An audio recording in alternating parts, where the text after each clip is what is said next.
The rain hammered Jake Sullivan's windshield, each drop exploding like a gunshot. Chicago's streets were a blur, the storm swallowing the city in a gray haze. Jake, a 30-year-old lawyer with a lean frame and tired blue eyes, gripped the steering wheel, his knuckles white. He was late for dinner with Sarah, his girlfriend of 2 years, who was waiting at their favorite diner. Her hazel eyes and teasing smile flashed in his mind, urging him to push the gas harder. His phone buzzed in the cup holder, the screen's glow cutting through the dark. He ignored it, probably Sarah, annoyed at his tardiness. But it buzzed again, insistent. He glanced down, expecting her name.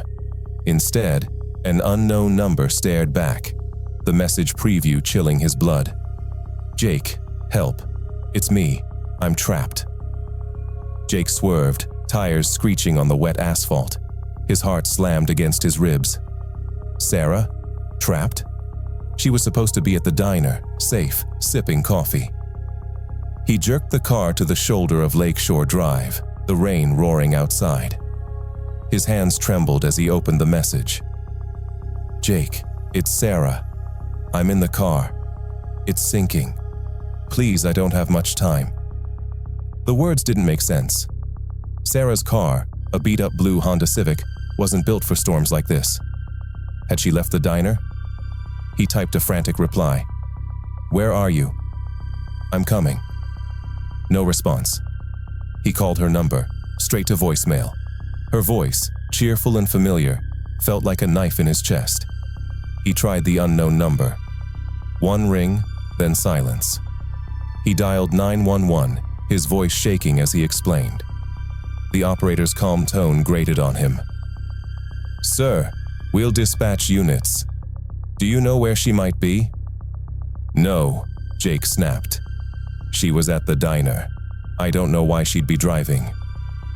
"We'll check Lakeshore Drive and nearby routes. Confirm her car's make and model. Honda Civic, blue. Ice on Sibonyon." His voice broke. "Hurry." Jake couldn't wait for the police. He drove to the diner, the neon sign flickering through the rain. The place was nearly empty, the air thick with the smell of coffee and grease. Linda, the waitress, looked up from wiping the counter, her graying hair pulled into a tight bun. "Sarah been here?" Jake asked, his voice tight. Linda nodded, her tired eyes sympathetic. "Left about an hour ago, hun. Said she had somewhere to be.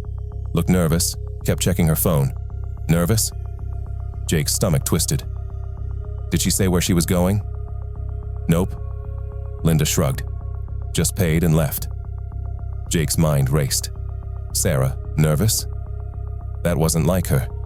She was always calm. Even when they fought about his long hours or her secretive late-night calls she dismissed as work. He left the diner, the rain soaking him as he ran to his car. Another text came as Jake drove. "Under the bridge. Hurry." He floored it, heading for the nearest bridge on Lakeshore Drive. The river churned below, swollen and angry. His headlights caught a glint of blue metal in the water. A car, half submerged near the bank. Sarah's Civic. He screamed her name, stumbling out of his car into the icy water. The car's front end was sinking, water pouring through a cracked windshield. He waded in, mud sucking at his shoes, and yanked open the driver's door. Empty. No Sarah. Just her purse, soaked on the passenger seat. He grabbed it, clutching it as police sirens wailed in the distance. Detective Ruiz, a stocky man with a weathered face, took Jake's statement. "You said she texted you from an unknown number?" "Yes," Jake said, handing over his phone. "She said the car was sinking." Ruiz scrolled through the messages, his expression unreadable. "This number's not registered. Could be a burner. You sure it was her?" "Who else would it be?" Jake snapped. "Her car's in the river." "We'll trace it," Ruiz said, but his tone was off, too calm. We'll check traffic cams, see how her car got here." Back at his apartment, Jake couldn't sleep. He sat on the couch, Sarah's purse spilled out on the coffee table. Lipstick, a hair tie, her wallet. A crumpled gas station receipt caught his eye, dated yesterday, from a place he didn't know. Why hadn't she mentioned it? At 3 a.m., his phone buzzed again. "Jake, I'm sorry. I never wanted you to find out like this." He typed back, "Find out what? Are you alive?" No reply. Desperate, he searched her purse again, finding a folded note in a hidden pocket, written in her neat handwriting. "If anything happens to me, check the locker at Union Station. Keys in my jewelry box." His blood ran cold. Sarah had known something was wrong. She'd left a trail. Jake drove to the gas station from the receipt, a rundown spot on Chicago's outskirts. The clerk, a bored teenager with messy hair, barely looked up. "Yeah, I remember her. Blonde, jumpy. Bought a burner phone and gas, paid cash." "A burner phone?" Jake's pulse raced. "When?" "Yesterday, around 4 p.m. "Sarah, buying a burner phone hours before the crash? Why?" Jake's mind spun as he drove home, the key to the locker burning a hole in his pocket. At Union Station, Jake found locker 47 in a quiet corner. Inside was a USB drive and a letter from Sarah. "Jake, if you're reading this, I'm probably gone. I'm sorry. I got in over my head. They threatened me. The truth is on the drive. Don't trust anyone, not even the police." Back home, he plugged the USB into his laptop. A video loaded, Sarah, pale and tense, in a hotel room. "Jake, I'm sorry," she said, her voice shaking. "I've been working with someone dangerous. I thought I was helping, but I was wrong. They're after something big, and I know too much. The evidence is in my email drafts. Password is your birthday. Don't go to the cops. They're involved." Jake checked her email. A draft contained a list of names, politicians, cops, a judge, and bank account numbers. Attached were documents, contracts, wire transfers, photos of men in suits.